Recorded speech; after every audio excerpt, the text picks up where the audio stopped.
What's going on, everyone? Welcome back to the Kraken Power Podcast. We're your hosts, Josko and Brandon. In today's episode, we're going to be talking about building a culture of fitness in your family and why a lot of parents say that they would die for their kids, but they won't live healthy for them. Let's dive in.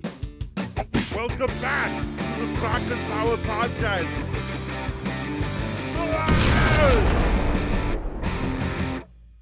So if you haven't heard before, Josko and I grew up being lifeguards.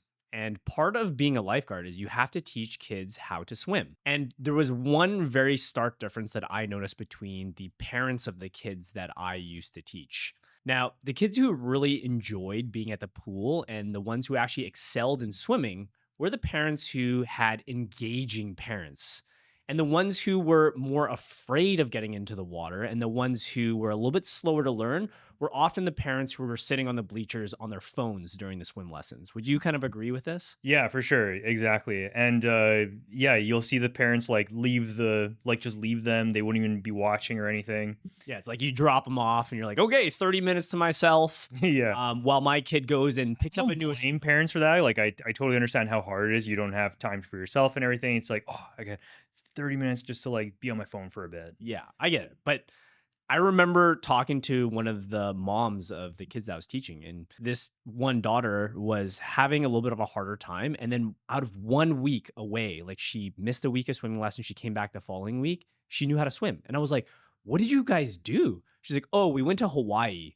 The entire time we were in Hawaii, there was a pool. My husband and I were in the pool. We're swimming with the kids every day. And now she can swim. Yeah, exactly. That's building a culture of fitness. You can do the exact same thing with fitness as well. So, a lot of parents will say put their kids into jujitsu, make their kids play sports and everything. It's but what are you doing?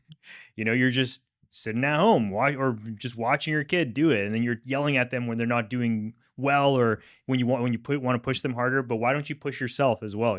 Exactly. And I think it's just another time that you can take to spend with them and gain a skill. It shouldn't be, like I was saying earlier, just drop them off and okay, check, my kid is going to acquire the skill of riding a bike. Yeah.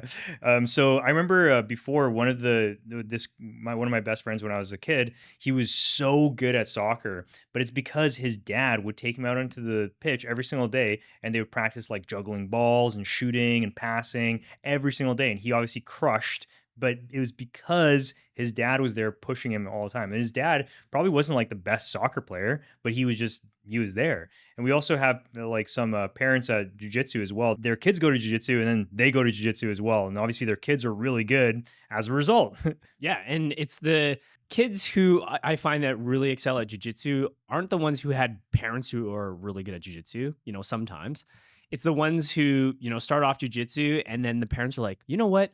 Maybe I should start doing that too because my kid's doing it. And then sure enough, after jiu-jitsu practice, the dad will come. He's like, oh yeah, we got mats at home. We're practicing the moves that we did in class. Even though I'm only a white belt, but my kid's almost a blue belt, he still gets time to practice after it. Yeah. So obviously there's tons of examples of this happening. What are some actionable steps that parents or families can do to build this kind of culture in the household? So for one thing, that our kids are really little. They're 4 years old. The oldest ones are 4 years old. And we are already talking about healthy foods. We say that's unhealthy. This is healthy.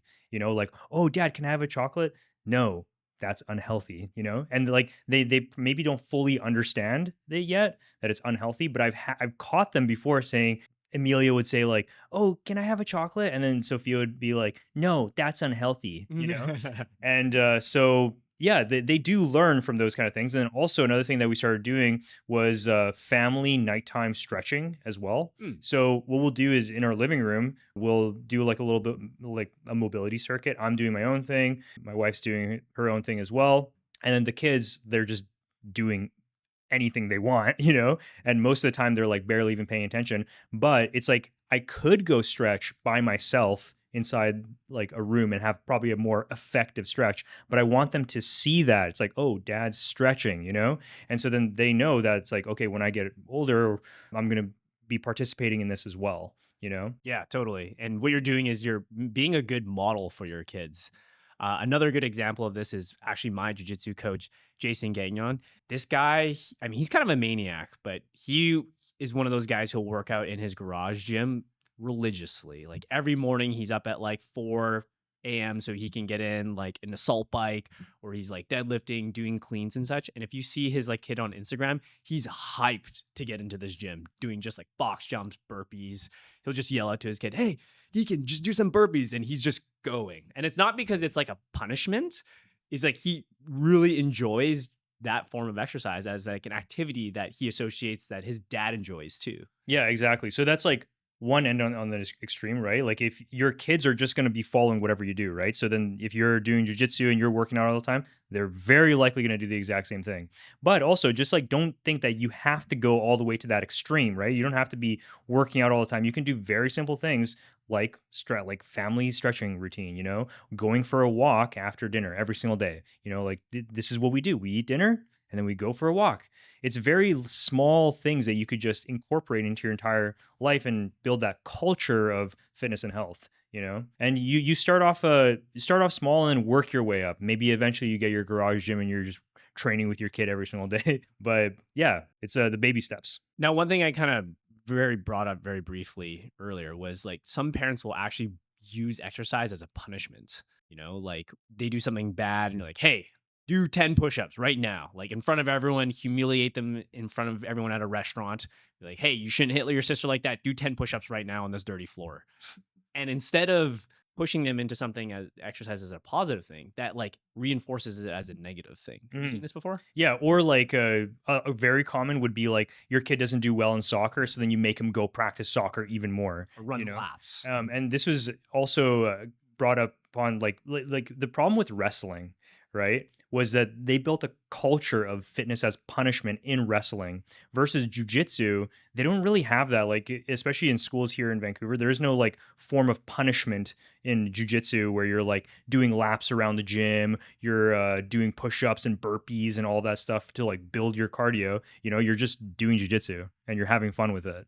And you make a mistake and then you just learn from that mistake and you try again, And then what that creates in these jujitsu schools is that people actually want to go and drill. The most boring thing that you could do, they're okay with like doing the same move 1,000 times and that's not a form of punishment. It's like, "Oh, I want to get good at this," and nobody forced them to do it. They just do it themselves.